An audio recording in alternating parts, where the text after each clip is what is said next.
கடல் சில நேரம் கண்ணீரை திருப்பி கொடுக்கும் தம்பி. ஷாலினிக்கு உடம்பெல்லாம் நடுங்குச்சு. நடுங்குற கையால அந்த வாட்சை எடுத்து கட்டினா. பாஸ்ட் பட்டனை அழுத்தினா. டேட் கேட்டுச்சு. அவ கண்ணை மூடி விரல் நடுங்க ஆக்சிடென்ட் நடந்த அன்னைக்கு மாலை 5:29 செட் பண்ணா.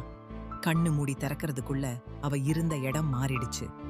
காது கிழியுற சத்தம், கூட்டம், அதே டி நகர், அதே ரங்கநாதன் தெரு. எதிர்ல அவளோட அப்பா கிரி உயிரோட அவளோட கைய புடிச்சுக்கிட்டு ரோட் கிராஸ் பண்ண போறாரு. ஷாலினிக்கு மூச்சே நின்னுடுச்சு. அப்பா அவளுக்கு கத்தனும் போல இருந்துச்சு. ஆனா வாயில இருந்து சத்தம் வரல. மணி 5:30. தூரத்துல அந்த லாரி வேகமா வர்றது தெரிஞ்சுது. அப்பா வேணா, போகாதீங்க. ஷாலினி கதறிக்கிட்டே ஓடுனா. ஆனா அவ கையில இருக்க வாட்ச்ல டைமர் ஓட ஆரம்பிச்சது. 59 வினாடி, 58 வினாடி. அவளுக்கு வெறும் 1 நிமிஷம்தான். அவ ஓடி போய் அப்பாவை பிடிக்க பார்த்தா. ஆனா அவ கை காத்து மாதிரி கிரி உடம்புக்குள்ள போயிடுச்சு. அவளால அவரை தொட முடியல. கடவுளே, பார்க்க மட்டும்தான் முடியுமா, காப்பாத்த முடியாதா? அவளுக்கு அப்போதான் புரிஞ்சுது, இது பாஸ்ட், இத மாத்த முடியாது. மாத்தினா அவ பிறக்கவே மாட்டா. அப்பாவோட தியாகத்துக்கு அர்த்தமே இல்லாம போயிடும். டைமர் ஓடிட்டே இருந்துச்சு.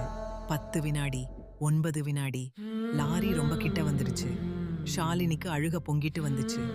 அவளால ஒன்னும் பண்ண முடியாது. கடைசி நொடியில அவ கிரி காது பக்கத்துல போய் நின்னா.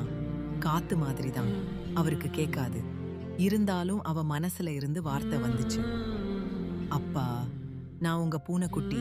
நீங்க எனக்கு உலகத்திலேயே பெஸ்ட் அப்பா. நான் நல்லா படிப்பேன், அம்மாவை பார்த்துப்பேன். நீங்க நிம்மதியா போங்கப்பா. ஐ லவ் யூ அப்பா. I love you so much. அவ சொல்லி முடிக்கிறதுக்குள்ள டைமர் பூஜ்யமாச்சு. கடைசி நொடியில கிரி யாரோ கூப்பிட்ட மாதிரி லேசா திரும்பி சிரிச்சாரு. அடுத்த நொடி லாரி மோதுச்சு. ஷாலினி பிரசன்ட்டுக்கு திரும்பி வந்தா.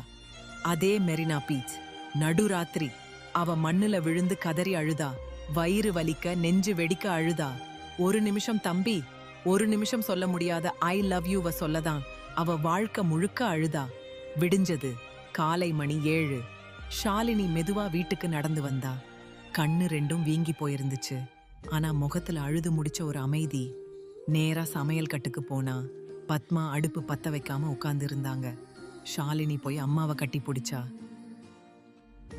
முதல் தடவை, அம்மா பசிக்குது, சாப்பாடு போடு. பத்மா அதிர்ந்து போய் மகளை பார்த்தாங்க. நம்ப முடியாம அழுதாங்க. சந்தோஷத்துல அழுதாங்க. ஷாலினி சாப்பிட்டுட்டு முடிச்சிட்டு நேரா அப்பாவோட போட்டோ முன்னாடி போய் நின்னா. மிலிட்டரியில சல்யூட் அடிக்கிற மாதிரி நெஞ்சு நிமிர்த்தி சல்யூட் அடிச்சா.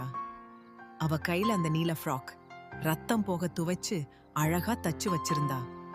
அப்பா, உங்க பூனைக்குட்டி பாத்துக்குவேன், ப்ராமிஸ். அவளோட குரல் உடையல, தெளிவா இருந்துச்சு. டைம் மெஷின் வலி அழிக்கல தம்பி, வலியோட வாழ கத்து கொடுத்துச்சு. அப்பா போகல. அவ மூச்சு காத்துல கலந்துட்டாரு. அவ எடுத்து வைக்கிற ஒவ்வொரு அடியிலையும் கிரி இருந்தாரு. அப்பா பொண்ணு உறவுக்கு இணையா ஒரு புனிதமான உறவு வேற இருக்கா என்ன?